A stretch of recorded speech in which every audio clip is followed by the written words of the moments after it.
Hey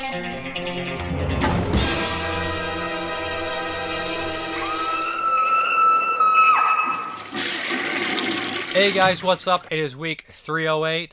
I got a bunch of reviews for you, some 1981, some new releases, so let's hop into this. The first one is from Arrow Video, and this is Heart of Dragon. And this is a Sammo Hung film, directed, also stars him, and of course it stars Jackie Chan.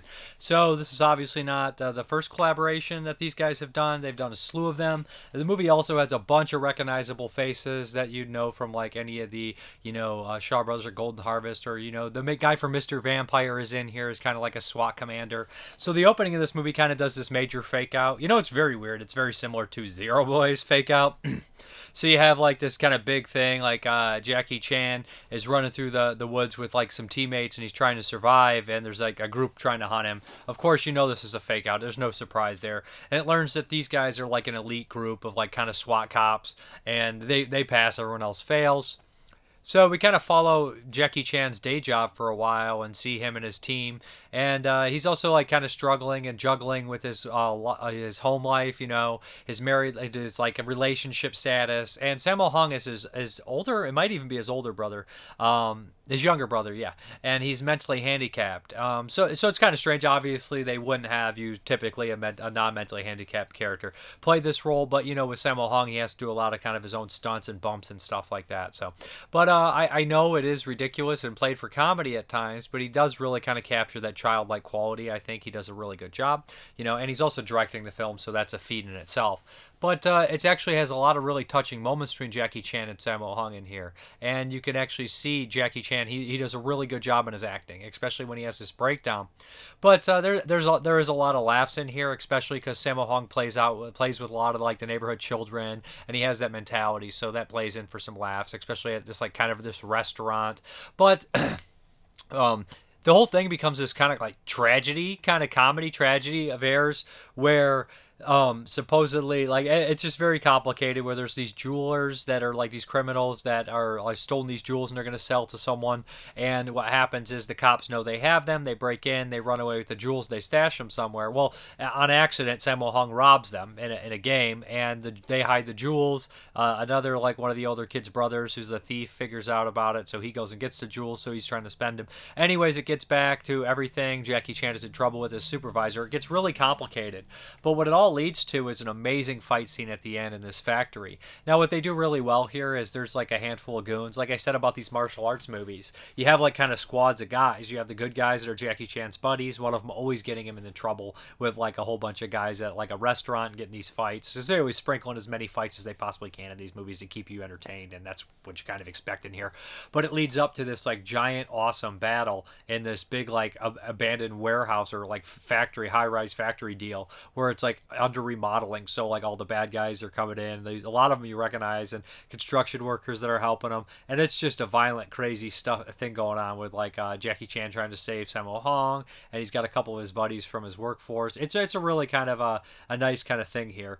And like I said, there's like some really decent, touching moments in here. Especially Jackie Chan has like a breakdown. He said, "You think this is easy?" And he has like tears in his eyes. I was like, it's very impressive. And then in the States, Jackie Chan a lot was the martial arts guy, but a lot of comedy elements as well. Although, I think he got to flex his acting muscle here more than he typically does in the emotional level. And he's really good. The stunts are good, the fights are good, the characters are good, and Sammo Hung's really funny and very physical in here as well. So as far as the special features are concerned, we have two cuts on here. We have the 91-minute Hong Kong cut, theatrical, and then we have the 99-minute extended Japanese cut with via seamless branching. We have original lossless Cantonese and English mono audio on both cuts, plus Mandarin on the theatrical cut, and Cantonese with alternate score on extended cut. Optional subtitles for both cuts. Brand new commentary by Frank Jin and F.G. DeSanto on the extended cut. The making of First Mission and the First Mission pre-release event. Two extended featurettes made to promote Japanese release by Sasuke. Sorry about that. Sakatkook. That's going to be a tough. Archival interviews with Jackie Chan and archival interviews with Rocky Lei. Two archive interviews with director star Sammo Hung. Archival interview with cinematographer Arthur Wong. Alternate English credits as the First Mission. Trailer gallery, including the music video trailer by Sue Rue. Image gallery, reversible sleeve, all that good stuff. It looked great. It sounded great. It's got a lot of familiar faces in here. A lot of good action, and there is stakes. It's not one of these movies where you people, not one person dies. And during the credits, they show you some stunts that didn't go quite as planned, and I always love seeing that. Okay, next up is the last one in the Lukas Moodysson collection, and this is from, 2013, and this is We Are the Best. And this one, it goes back to being in Scandinavian, I believe Swedish language, and the previous was his first film in English. So he goes back to his own country and does this one. But this one is the one I actually had heard about years before I even knew who Lukas Moodysson was. I recognized the cover and everything like that. And this is a coming-of-age story, a slice-of-life story, but it's about an all-girl punk rock band. And it's not your typical all-girl punk rock band story or, coming-of-age, band story. You know what I mean? It's not one of these ones where you are just going to watch these group of people have this giant amount of success and this really kind of cheesy Hollywood style ending. It's more grounded in a lot of ways, to be honest, and it really just stops to show you this small little particular part of these people's lives, and I can appreciate that. So what we have here is two kind of punk girls, one of who kind of embraces it, and she has the mohawk, and one of which who's more, I wouldn't say on the nerdy side. She's more considered dorky than the other girl, but they're both kind of outcast. They don't have many friends, and they try to struggle to create this band. There's some really funny back and forth between this and a heavy metal band that they don't really get along with, that is older, and they're boys, and it's really funny. And they kind of go to this common space where they want to practice and everything, and they always butt heads. So they need a third member of their band, and there's this quiet girl there that plays in the talent show every year. She's excellent on guitar. So they ask her. She does acoustic guitar, of course, but eventually they kind of befriend her and she becomes in the fold. So we kind of just follow these kids around. We see their home life. We see their parents. We see how they interact with them and how their personalities reflect what they've been and deal with in their home lives, how they relate to each other. And we also have some romances, childish romances, right? 12, 13 years old, that kind of deal. There's some really funny moments. It is like a drama comedy.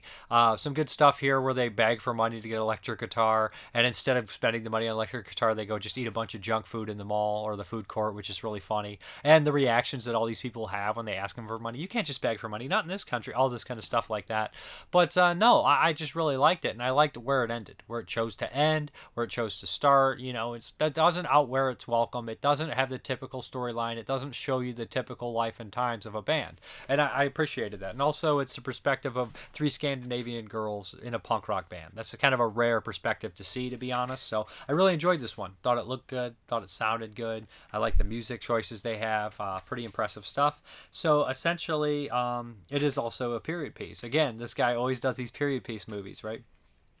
So we have a high definition, of course, Blu-ray presentation. We have new interview with Lukas Moodysson, moderated by film programmer Sarah Lutton. New interview with cinematographer Ulf Brantes, moderated by Lutton. New expression, a look at the background to the film by Swedish punk historian David Anderson.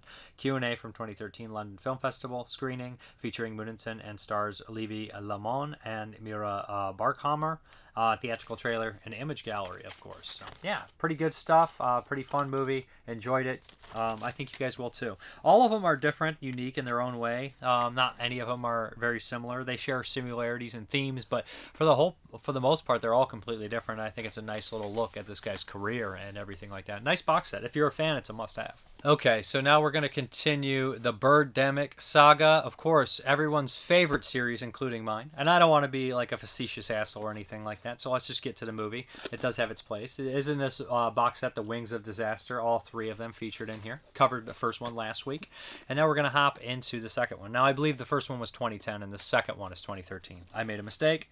Let me get this out of here. I made a mistake, like so often this director will do in his own films, but maybe everything's on purpose, who knows. So Birdemic 2, The Resurrection. This time, Hollywood is about to take a beating. No shit. COVID took a beating out of fucking Hollywood too, but maybe this one took a little bit more. So Birdemic 2, same director returns 3 years later. He has a lot of the same cast, including the leads of the first two, even the mother of the female interest or love of his character. There's like 2 stars. I don't know. One of the leads, one of the leads' mothers is in this one. She pops back up in here. So essentially now we're kind of switch gears and we follow this struggling kind of indie filmmaker. So in the first first one, we see how like business is and how easy it is to make a sale and how successful it is for everything to come together. This time we're going to see, since the director's a big time film director now, we're going to see how it is to make, you know, a film from his point of view, this big Hollywood dream and all this kind of stuff here. So we have this guy who is looking to make a movie. I don't even remember what it's called. He has all these ideas. It's an indie. He made a big hit that was taken away from him. He made a big indie darling before that. So essentially this guy is on his way to make a movie, and of course the birds are going to attack again. Now his best friend, of course, is the character from the first one. And this director is also having a budding romance with one of the actresses he would hire, of course. And they're all going to make this movie together, but while they're on set, the birds, of course, attack, the CGI birds. And this time we kind of focus on like the big movie sets, and you know, CGI birds are attacking sets for long periods of time, including one slasher film. And you gotta love that his way to look at a slasher film, what it is, just a guy chasing girls, half-naked girls in a locker room with a knife. He's not too far off, right? I'm going through 1981 and seeing all the slashers. But it's really funny to see his interpretation so blatant and so ridiculous on screen. So basically, we see a bunch of these birds killing people through the back lot. And we have a ragtag group of survivors. They pick up more on the way. Some drop off. And it's a post-apocalyptic movie. It doesn't feel like anybody mentions the stuff that happened in the first one, even though they clearly lived through it because they reference it at one point saying, oh, this is my friend, the scientist in the first one. It's like, are you guys not going to bring up that this happened like 3 years ago, or what? Or that the birds never leave, or are we waiting for them to come back? Regardless, it is what it is. It's fucking ridiculous. CGI is terrible. I do think that the production value went up. You know, I do think that there's less really distorted sounds, but they're still there. The acting is still just as awkward and weird, and the editing the same kind of deal, right? All that kind of like language barrier stuff where he just doesn't let the actors do their own lines, because the way they see the interviews here, the lead actor's talking about it, he's like, he would tell you to do it like this and he didn't want you to deviate. So it is what it is. And he said he didn't have a great time on the first movie, but he generally did come back for the second one, and he's like, he's glad he did, that kind of stuff, you know. But it's a strange movie, and like you can't really judge the actors or any of that stuff like that. It's solely on the direction and the writing, so it's just so hard to predict if these people are just bad, or the movie's just that bad, or just inept or weird. But like I said, people do get a certain kick out of these movies, and this one I think has more action, so there's that if you're into it. So then we have, it makes Plan 9 from Outer Space look like 2001: A Space Odyssey. Okay. Audio commentary with director James Nguyen. Audio commentary with producer Jeff Gross and actors Alan Ball and Thomas Favalordo. Audio commentary with cinematographer Bonnie Hacker and actress Whitney Moore. Cast and crew interviews, behind the scenes, and of course a trailer. There is some blood here. You know, after the post attacks, there's a lot of like gore and stuff gunked on their faces. But you know what? Also here, this one leaves it wide open for a third one, which we know we get because there is a third one, Birdemic 3, Sea Eagle. All right, we're gonna get into those 1981 movies. Woe be unto him who opens one of the 7 gateways to hell, because through that gateway, evil will invade the world.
say on a Valentine's Day is a curse that'll live on, and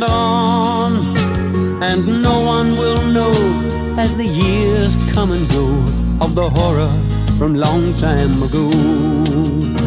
In this little town, when the 14th comes round, there's a silence and fear in the air. Remember the morn that the legend was born, all the shock and the horror was there.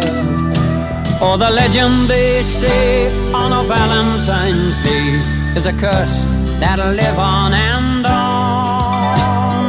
no one will know as the years come and go of the horror from long time ago.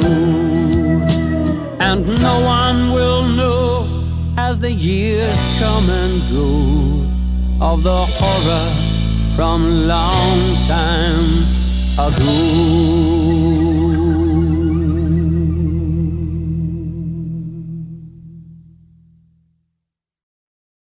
First up is a banger. It's been a while since I've seen this one, and this is Hospital Massacre, aka X-Ray, starring Barbie Benton, directed by the director of Last American Virgin, Bo Davidson, I believe his name is. Anyways, Last American Virgin's great, and this comes on a double feature with Schizoid from 1980 with Klaus Kinski and Christopher Lloyd, which I covered for 1980, but X-Ray, which these are both produced by Canon or distributed by Golan Globus, and you know what? I don't think there's that many horror movies from 1981 distributed by Golan this year. Now, 1980, there was a handful, including New Year's Evil, Schizoid. So, yeah, okay, X-Ray here. This is a 4K, of course, from Vinegar Syndrome, both on their own disc, which I love, and then you get a second disc with all the special, a third disc with all the special features on there. So anyways, X-Ray. I'd seen this movie years ago, and I didn't remember much except that I remember enjoying it. So yeah, a slasher from a Canon Pictures, why not, from the director of Last American Virgin, gotta love it. So this one should be called Red Herring the Movie. It makes like the Red Herrings in Giallo movies look, you know, like they're not doing it very much, because here it's like every second, everybody, it hits you over the head with it. It opens up in the very beginning, basically kind of like a Pieces style thing, which is a year later, where we witness this brutal murder, or Nightmare in a Damaged Brain from the same year, 81, I mean. So essentially, this kid, there's these kids, and she gets this young girl gets a Valentine in the mail, and she's like, ew, it's from somebody she doesn't like named Harold. Basically, her friend and her start laughing, and she comes back, and her friend's been murdered. And it's Harold watching the whole time, staring in the window. So now we kind of fast forward, and we see her in a hospital waiting for some results. Barbie Benton, she goes there. She's had her like lungs examined or X-rayed, just for, you know, a job, and it's just supposed to be a kind of confirmation, nothing serious. You got the job, and here you're good to go. But it's kind of complicated, because at first they can't find the doctor who was supposed to be doing this. It turns out that the 9th floor is being fumigated, and the killer's hiding out there, masked, kind of like with the mask, so you can't tell who they are, and they've been killing a bunch of people. Anybody that discovers them, anybody that's going to stop, you know, make sure that this girl leaves the hospital after she gets her information, all those people will be picked off. So the kill count's fairly high. The murders are brutal, and she's being kind of dicked around this hospital by all these doctors, and everybody seems like a jerk. From her fiance, doesn't seem like a jerk. She's iffy. The 2 doctors or 3 doctors that she's coming around seem like assholes. There's a weird drunkard that's wandering the hospital grounds without any supervision. It's kind of hilarious. It's like, what is this, The Kingdom by Lars von Trier? People just walk around and do whatever the fuck they want in the hospital. But like literally this drunkard in the elevator, he's like, it's such a funny moment. Like, you call it a mile away. Like red stuff falls on Barbie Benton's shoe, and you're like, they're not starting like this. It's clearly like ketchup or something. It goes up, and there's this drunk in the corner eating a hamburger, and it's just like, are we fucking doing that? It's so weird, so bizarre. There's nudity, of course. There's sleaze. It just seems, honestly, this is the second slasher film in a hospital from 1981, including Halloween 2. And it also is the second Valentine's Day slasher from 1981, along with My Bloody Valentine. So it's kind of got double. It's a slasher from 81 in a hospital, and it's a slasher from 81 that's a Valentine's Day horror movie, which doesn't typically happen. Another takeaway from this film is that the killer, when he murders, he screams. He's good. He's just rage-filled. And it's kind of terrifying, to be honest, because you're so used to silent killers, like as slashers, you know, like Michael Myers or Jason Voorhees. So when you hear the killer scream, like enraged, not talk, just scream and being upset, although they kind of do give away the killer, you can maybe make up your own mind, say, well, maybe this or this, that you kind of like trick yourself into it. As far as the special features are concerned for Hospital Massacre, aka X-Ray, there is a handful. Let's find this. Sorry about this. They're all together here. We have Ultraviolet Vengeance and Talent, Technicians of X-Ray, brand new making of documentary featuring interviews with cast and crew of X-Ray, Bad Medicine, archival interview with X-Ray director Boaz Davidson. So yeah, they definitely talk a lot about the movie, and they seem to be happy that they did it. They say people still come up and ask them about X-Ray.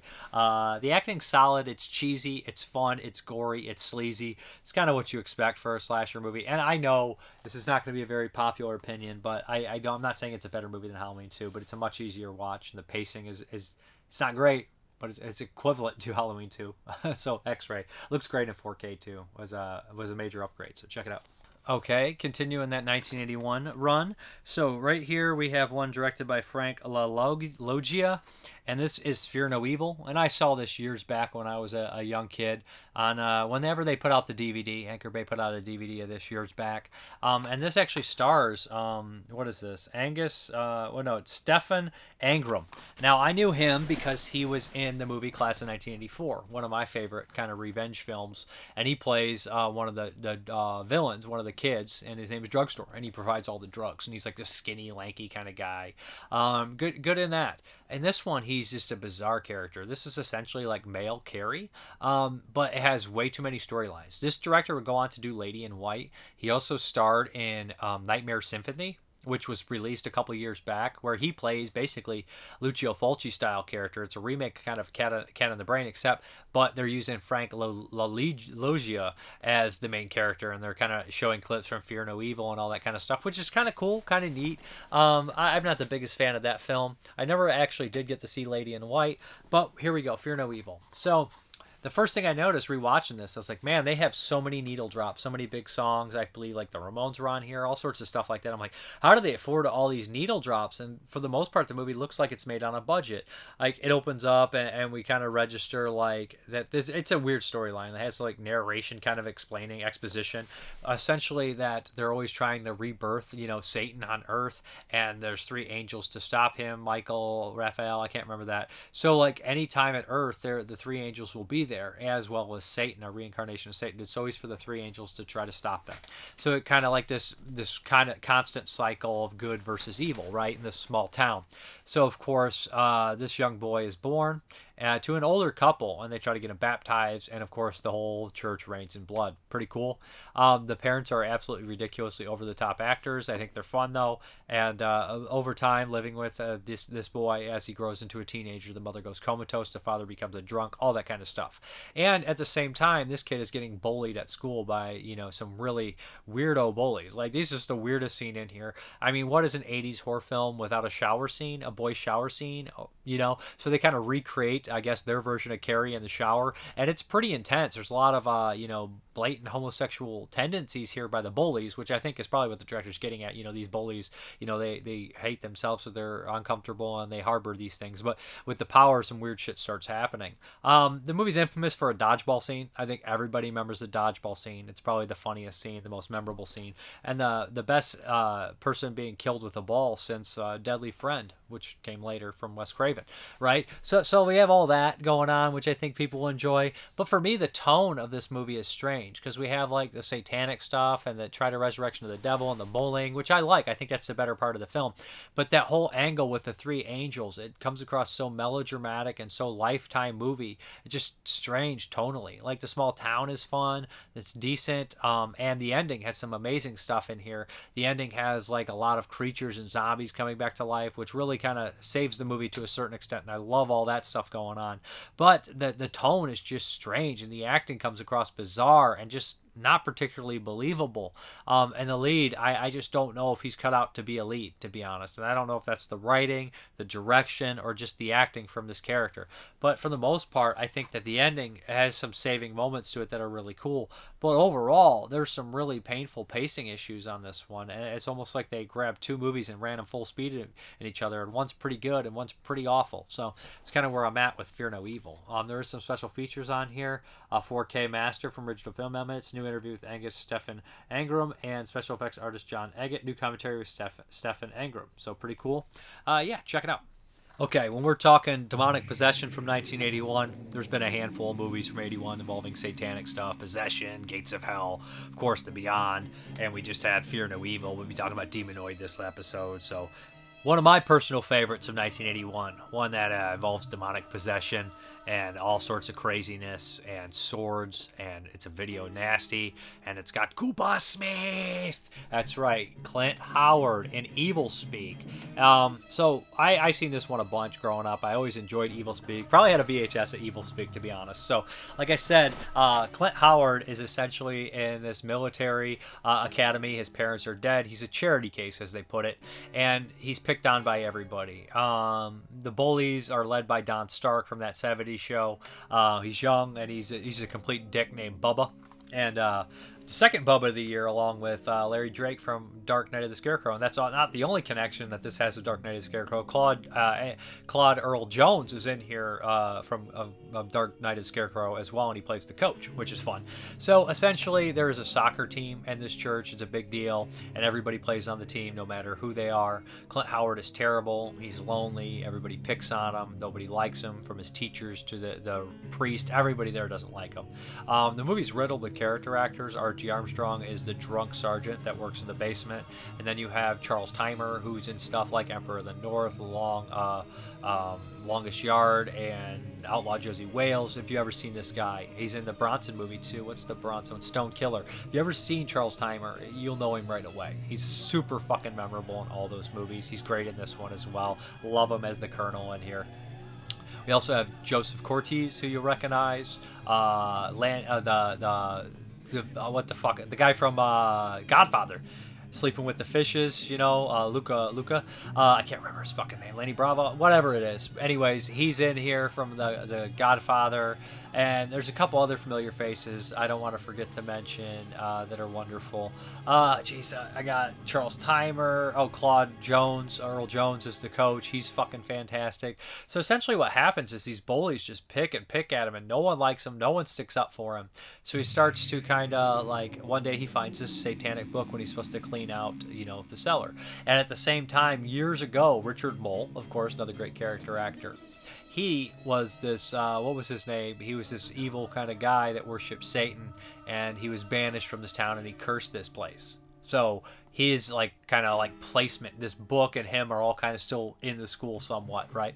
So Cooper Smith starts to mess around with this book, and he starts to kind of search on the computer for satanic rituals and everything like that, and he's always cut off. So basically he sneaks the computer down in this old school cathedral basement, which is all satanic looking and antique and antiquated and everything like that. Looks awesome.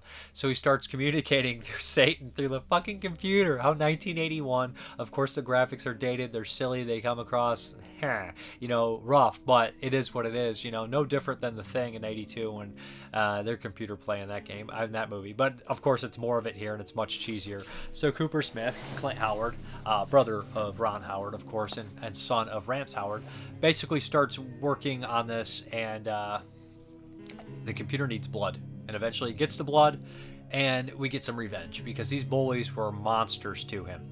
They were absolute monsters. Everybody in the school was a monster to him. So people start to get picked off in violent, brutal ways. And it takes a while to get started, I will admit. There's a couple deaths before the finale. But that finale, that last 20 minutes, is one of my all-time favorite things. Flying Clint Howard. I kind of regret not putting in my 1981 opening, especially when Charles Timer says, Koopa Smith! And what happens to him afterwards is awesome. I love this movie. It's a really fun revenge film. Now, be a little patient with it. It does go a little slower than a lot of people would like, but when it delivers, it delivers. There's not very many movies where people use a fucking broadsword to take out a bunch of people in gory fashion and people that you want to see die, right? So eat your heart out, Carrie. I'm kidding. But yeah, so we have audio commentary with producer director Eric Weston, interviews with cast members Joseph Cortez, Clint Howard, Haywood Nelson, Claude Earl Jones, Richard Mole, and Don Stark. These are all great. Some of these are archival. I think the Clint Howard and the Don Stark are archival from the old Code Red DVD. I don't remember if they had a Blu-ray. I know they had a DVD. But yeah, but now they have some new ones as well. I love seeing Claude Earl Jones talk. Where is he? Claude Earl Jones, Richard Mole, and Clint Howard seemed like a nice guy. He breaks down everybody on here. R.G. Armstrong's great too. See, so I'm going to say this right now. This is what makes a huge difference between Evilspeak and Fear No Evil. The gore here is great and stuff like that. Character actors. Character actors make the big difference. Clint Howard, R.G. Armstrong, Charles Timer, Carl Earl Jones, Don Stark, the guy from What's Going On, and the guy from The Godfather. It's just Joseph Cortez, riddled with character actors. The Latin teacher's good too. The library, the secretary's great. So it's just riddled with all these classic character actors that I love. Like R.G. Armstrong lights up every movie. He's always, if he's in fucking The Pack, to Dick Tracy, to the Peckinpah films, great Northfield, Minnesota raid. R.G. Armstrong is amazing character actor, one of the best. Some more horror films he's in with Race of the Devil and Children of the Corn, all sorts of stuff, you know what I mean? He's one of my favorites to see pop up in films. Charles Timer, I said, you never forget his face. Ever forget that guy's face. You may forget his name, you may not remember exactly where you've seen him, but you won't forget that fucker's face. And Evilspeak is riddled with, it's that guy. And that's my favorite guy. It's that guy. And Evilspeak's perfect at that. Love this movie. I don't think it'll make my top 10. It's too stacked of a year. I mean, in a movie, in a place where you got like The Beyond and Evil Dead and American Werewolf in London, and you know, My Bloody Valentine, it'd be really hard for Evilspeak to make my 81. Some people used to list this as 83, so always the years are a little confusing. But this Blu-ray looks good, sounds good. It's just fun and gory and just awesome. Okay, next up is from Vinegar Syndrome, and this is Demonoid, Messenger of Death, I believe, aka what was the other name? Macabre, and this is a longer version of the film, so it has two versions on here. This is 81, and it's rare that scene right there actually does happen in the movie. It's pretty badass. But yeah, so I never had seen this one. This was a first-time watch, and it stars Samantha Eggert from The Brood. She's an amazing actress, and Stuart Whitman, who's in a million B movies, Shadows in an Empty Room, Sands Over, what's the one where he fights all the fucking baboons? Well, anyway, Stuart Whitman's in a million movies, Samantha Eggert in The Brood, of course, and a bunch of others. So this one I hadn't seen, and I didn't remember it was a Killer Hand movie, but this is the second Killer Hand movie of the year, along with the 1981 Oliver Stone film, The Hand. So we got two killer fucking hand movies in 1981. Yeah, what was the last one before this? Severed Arm or something? I don't remember. Or and The Screaming Starts. I mean, there's been killer appendage movies, okay, body parts, but two the same year, I get a kick out of it. And the director mentions he didn't know they were going to do The Hand this year, so it's not really like he's sitting there like, we got to get Demonoid in production. So this one opens up a lot like Beyond Evil. Remember the movie from 1980 with John Saxton, where he's kind of excavating or working this like mine in like Mexico. So it's kind of like what Samantha Eggert and her husband are doing. Reminds me also of Dawn of the Mummy, of course, right, from this year. So basically, they're kind of looking into this mine, and they find what they shouldn't find. They say all the workers are scared to go down there because there's a bunch of mummies and dead bodies with one hand missing, and that's the curse. The bodies have the one hand missing. So they go down there, and they find this kind of ancient, weird thing, and of course, the husband is possessed by this hand, and it becomes his hand. And then we start having kind of like a fallen storyline, right, where the people with the hand want to commit evil. They're after Samantha Eggert, and there's a lot of weird deaths happening, people setting themselves on fire, people passing the hand one to another, and them all going crazy. She kind of goes to Stuart Whitman to get help. But yeah, you know, maybe he can help, maybe he can't help, maybe he's too drunk to care. I don't know. But there's some really cool moments in here. Like I think Samantha Eggert's really good in here, but there's an unintentional comedy scene, they use it in the trailer, where she literally is like running for like a minute, and she's like, no! And I was just like... The ending too, the ending is fucking fantastic, and I was just like, really? That's what we're doing? Talk about unhappy ending, brutal ending, crazy ending. Special effects are decent. There's some gnarly moments here, lots of severed hands, lots of hands grabbing people's faces. But for the most part, I thought that the Demonoid was pretty enjoyable. You know, I think The Hand's a little bit of a better film because it goes at it as more psychological, but this is kind of like a nice little like cheapy horror film that I liked. I would definitely recommend checking it out. The Blu-ray and DVD are on there together. Like I said, there's 2 versions, and there is differences. See, the other one's longer, so more dialogue, I believe. But it's a lot of the violence is cut out for the international market. So I kind of prefer to watch the shorter version, which is gorier. It looks good, and it sounds good. It is a region-free disc. I don't know if this one's still in print from Vinegar Syndrome, but Demonoid, Messenger of Death. I'd recommend it. It's a lot of fun. Okay, the next one from 1981 is fucking bonkers, and I'd never seen this one. This director, I think, would go on to a couple more movies kind of in the same vein and some other stuff. Mystics in Bali from Indonesia. This is the, second Indonesian film I covered for 81. I also covered Queen of Black Magic, which I enjoyed quite much. So, Mystics of Bali, this is one of these iconic floating head movies, right? And there's a couple different monsters that are the floating head monsters. The Karasu, I believe is that the Japanese one, but the Indonesian one is, what the hell do they call it? A pekin something? I don't know. This movie's bonkers. Mystics in Bali is bonkers. It's one of the Mondo Macabro kind of like centerpieces when they first got started. It was one that was always in the opening trailers, always clips from it, and it's very iconic, right? It's the one with the floating head with the guts hanging out. And so essentially, this movie's really weird. So we have an American, of course, coming to this small little village, and she's kind of dating this guy, and she says, you know what, I want to learn, I'm trying to do a book on black magic, or just magic in general. This guy says, I know a little bit about this magic, but it's very dangerous, and it's one of the oldest ones. But these shamans in the area might be able to point you in the direction or something like that. So he takes her to this old lady who's in the woods, supposed to know everything. She's really mysterious and shrouded until she's not. And then she's like grotesque and melted and has these nails, and she's supposed to be evil. And she's like, I'll teach you. And of course the girl starts to learn, but she's going to be taken advantage of. And this like kind of evil witch lady starts to use her to gain immortality or forever beauty. So, you know, it's kind of like Queen of Black Magic in that sense. You know, like a shaman will tell you they're going to help you, but they're usually manipulating you to do their bidding. It's the same thing in Mystics in Bali, except this one has a little bit more crazy effects. I wouldn't even say that, because Queen of Black Magic has good effects and fun effects. This one has different weird kind of body transformation effects where, you know, the two, when she's learning, they'll both transform into a pig or a boa constrictor, and it's fucking bonkers. The next day she'll throw up mice. It is weird. It is crazy. Just the subject matter on paper is enough probably to get a lot of people to watch. I mean, it's a floating head that feeds on unborn fetuses. Come on. It's similar to that movie Aswang, which was from 1991, which is like an American interpretation of these kind of stories.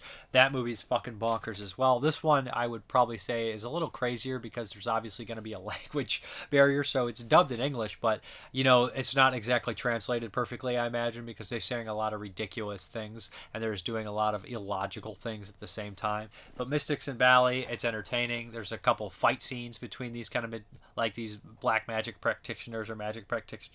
I think people enjoy this one. If you haven't seen Mystics in Bali, you owe it to yourself if you like weird cult cinema, no doubt. Okay, the next one from 1981 is Wolf, aka Srigala, and this is basically advertised as the Indonesian Friday the 13th.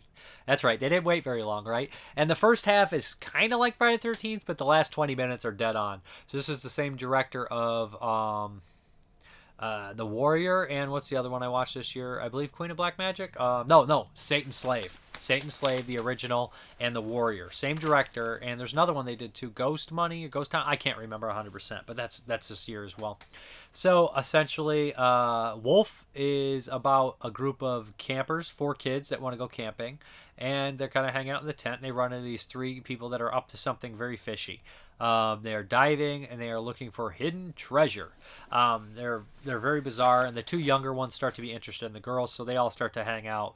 But meanwhile, they pull up a corpse out of a coffin where they're looking for the gold, and one of the girls starts to have nightmares, and there's definitely somebody kind of lingering around this area. We do see a murder in the very beginning.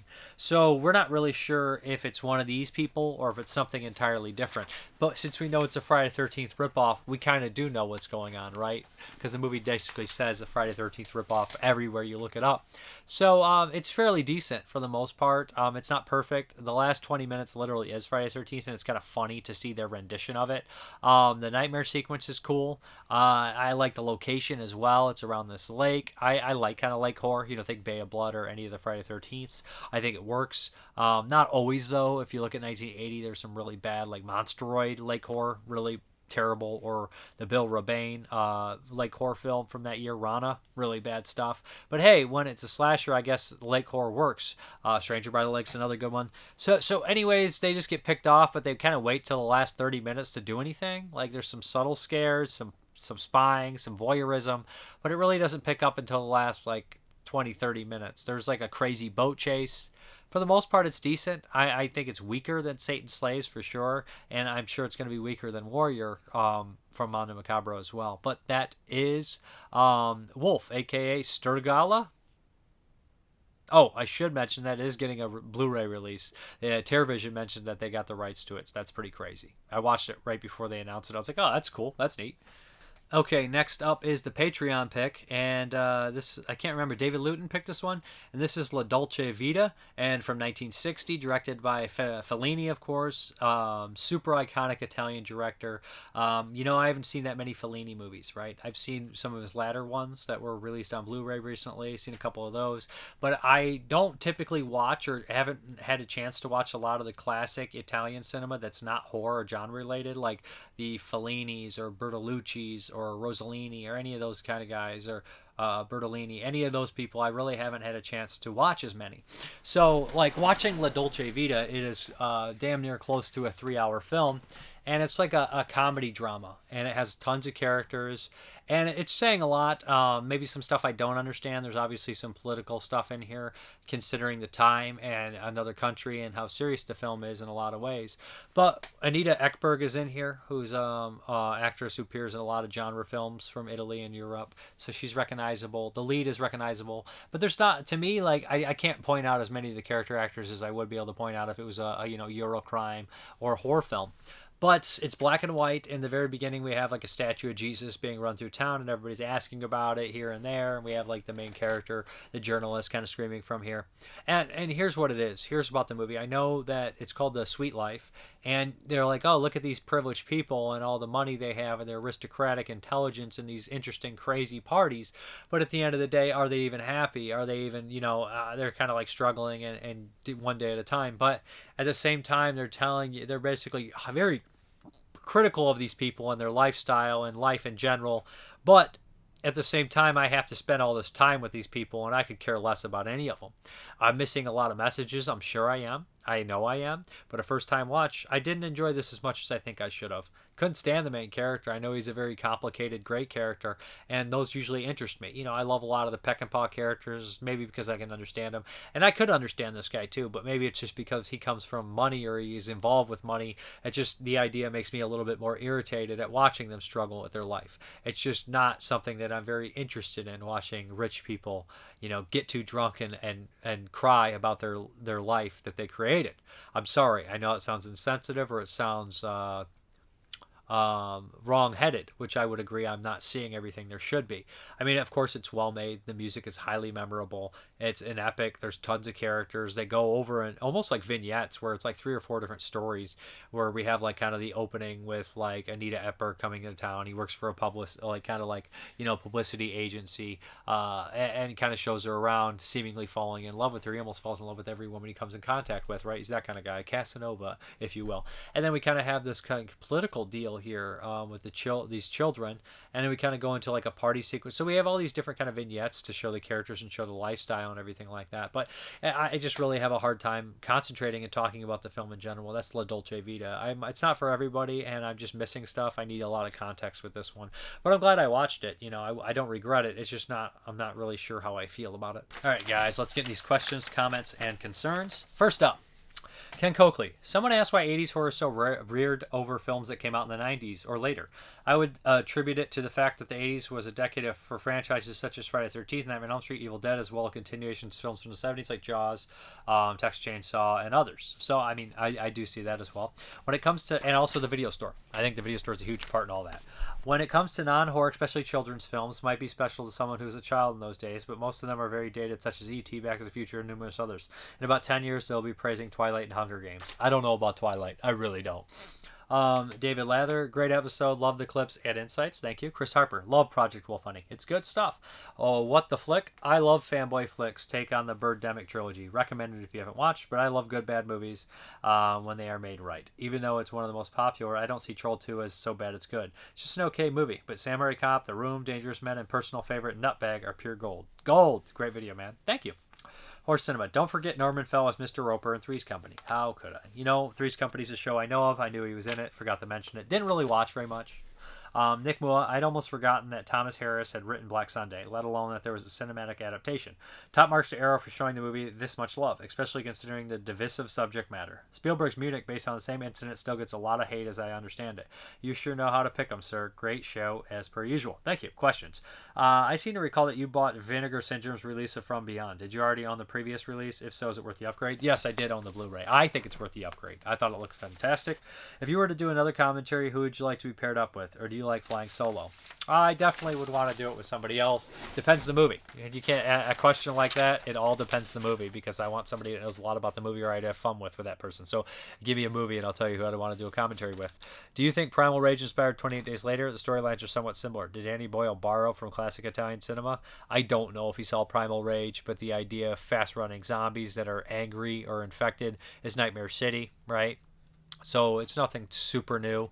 The idea, the crazies. You don't turn into a zombie, really, you just kind of lose your mind and you're contagious. I mean, Nightmare City or even Return of the Living Dead, they run. I don't know 100%. He might have seen Primal Rage. Who knows? But people getting... The Rabbit. Rabbit is the same deal. It's not a very original idea. I mean, the way it's constructed and the way he handled it, yeah, it was pretty original and good. But this basic core narrative, not really that original. Good night. Don't let the chimps bite. Supo A. Munich, he's responding here. Got a lot of hate. He's saying... Suboe. Munich got a lot of hate, mainly from Israelis, as it didn't depict either side as being dignified than the other, or specifically Israel having the higher moral ground. It's a shame because it's a great movie. Carly, 317. Listen, The Room is amazing. That's all I'm saying. Tommy Wiseau was making big Hollywood movie.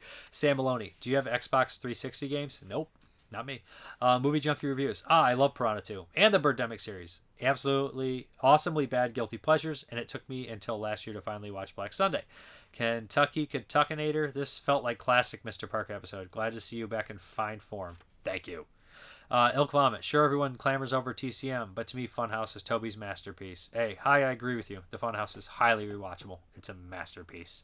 Mad Science Films. I really couldn't get into dog tags, but I do love that it's broken into acts and an epilogue. Yeah, it's pretty cool in that way. Similar to Nightmares in the Damaged Brain.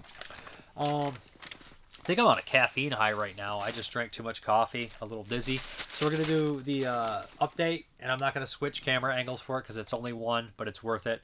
It is the Martin 4K from Second Sight with a booklet in here. Badass Blu-ray and 4K. Love this movie. Bunch of special features on there.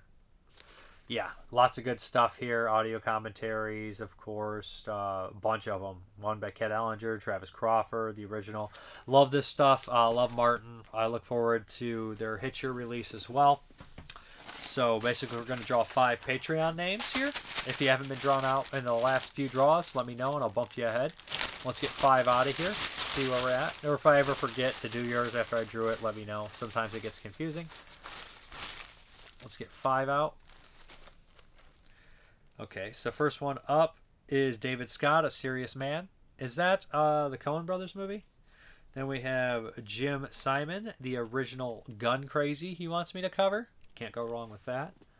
And then we have Jonathan Wilhelm, Deadstream, which I dropped, but I'm not going to show you anyways, considering the fact I already covered Deadstream. So John Wilhelm, let me know another one you want me to cover.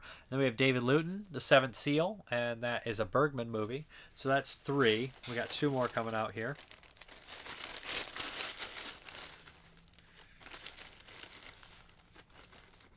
That's the one I'm doing.